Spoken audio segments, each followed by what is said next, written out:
සබ්බදානං ධම්මදානං ජිනාති සබ්බං රසෝ ධම්ම රසෝ ජිනාති සබ්බරති ධම්මරතිං ජිනාති තණ්හක්ඛයෝ සබ්බ දුක්ඛා ජිනාති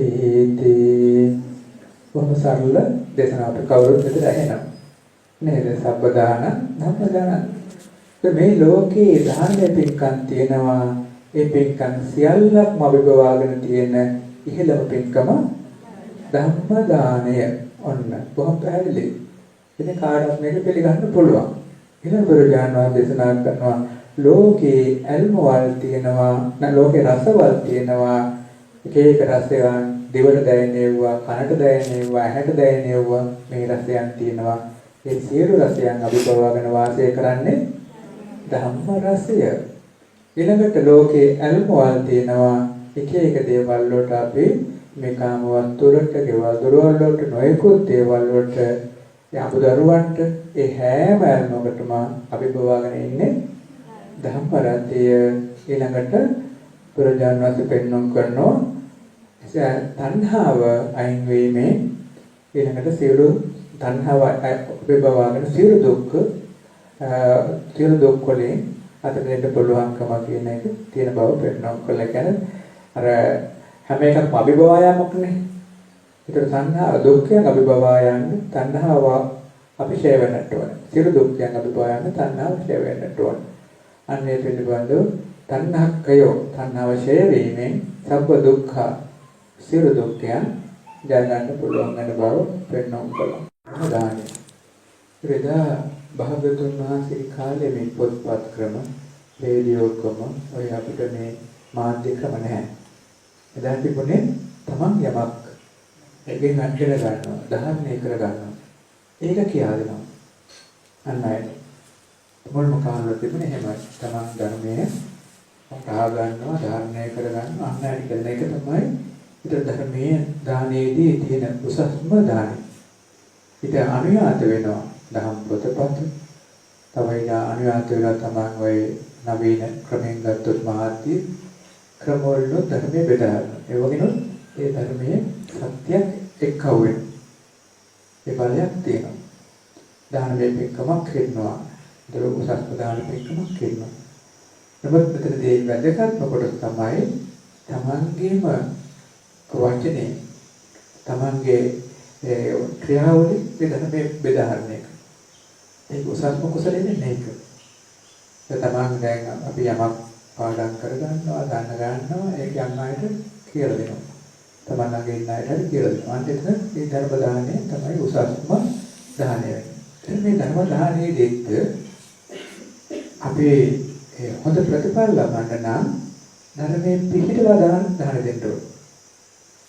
අනෙක් වැඩක දාන දෙනකොට අපි සමහරලාට අපි ධර්මයේ පිළිපදන්නේ නැතුව දාන දෙනවා නේද? ඒක බලන්නේ අඩුයි. දැන් අපි හිතමු ස්වාමීන් වහන්සේ නමක් වුණත්, සිල්මෑණි කෙනෙක් වුණත්, දායක පින්වතෙක් වුණත් ධර්මයේ පිළිපදන්නේ නැතුව බණ කියනවා. එතකොට ඒක දාන ආනිසංස තියෙනවා. ධර්ම දාන ආනිසංස තියෙන හැබැයි අඩු ආනිසංසයක්.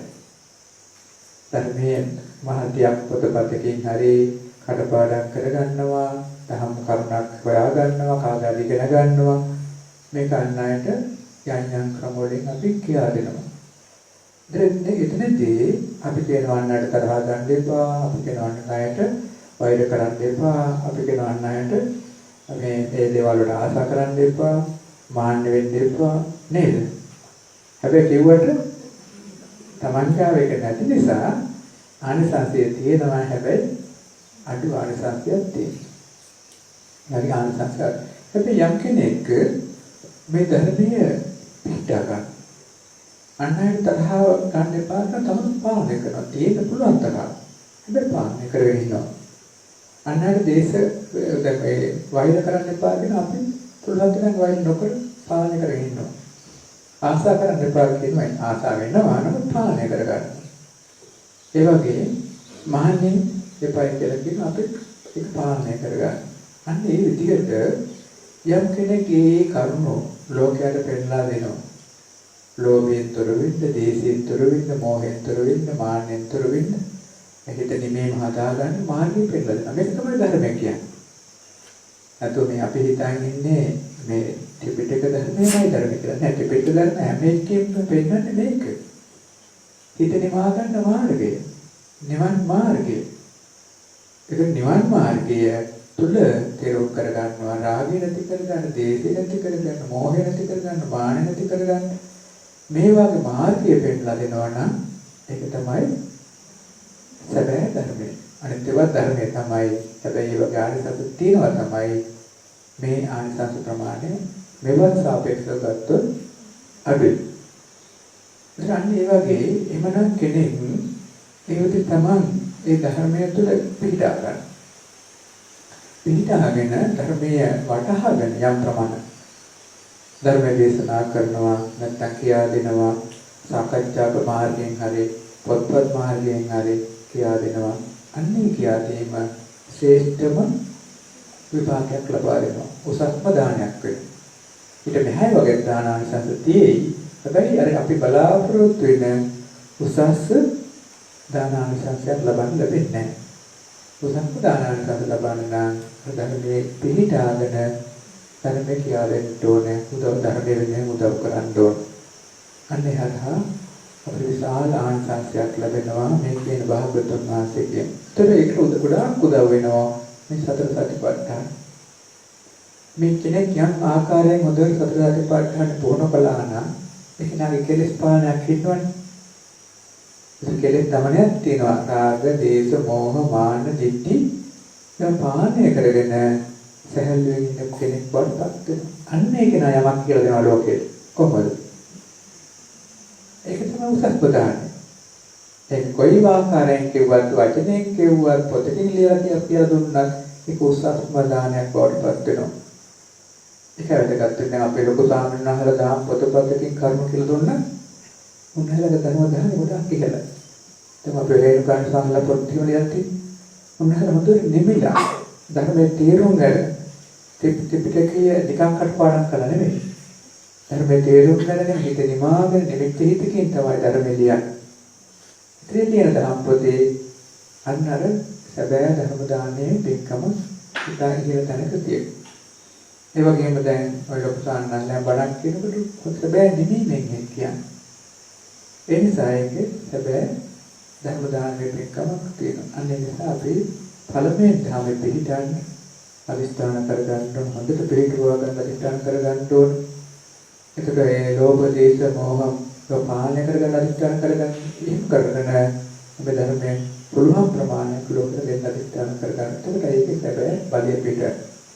සමහර උත්තරේ ප්‍රශ්න එනවා. සමහර ආනෝ සාමන්නා සමහර මෙච්චර බණ කියන පැය 7 8 10 12 බණ කියන නමුත් අපිට පාසල දිහා බලනකොට පේනවා උන්වහන්සේලා සමාජ ශේෂ්ඨත්ව කරන්න වෙනවා බයිනවා මෙහෙම වෙනවා. ඒ වෙන්නේ කොහොමද? මෙච්චර ධර්මයක් කියන්න පුළුවන් අය. ඉතින් ඒ වෙලාවට අපි කියන ධර්ම කියා දෙන එක එකක්. ධර්ම පිළිපීම තව එකක්. ඒක කටපාඩම් කරලා පියාපාඩම් කරලා කියා දෙන්න පුළුවන් අය. ඒ ඕනතරම් ඉන්නවා.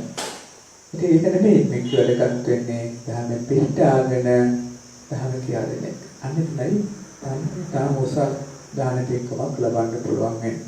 ඒ නිසා අදිස්ථාන කරගන්න ඉතින් අපිට පුළුවන් ශක්ති ප්‍රමාණය ලෝභ දේශ මොහ මාන දිට්ඨි මේ පාලනය කරගෙන පුළුවන් ප්‍රමාණයෙන් ලෝකයට ධර්මයෙන් වචනයකින් හරි අපට සහයෝගය ලබා දෙන්න බලාපොරොත්තු වෙන. ඒ තුලින් මේ උසස් දාන දෙකක් ලබා ගන්න බලාපොරොත්තු වෙනවා.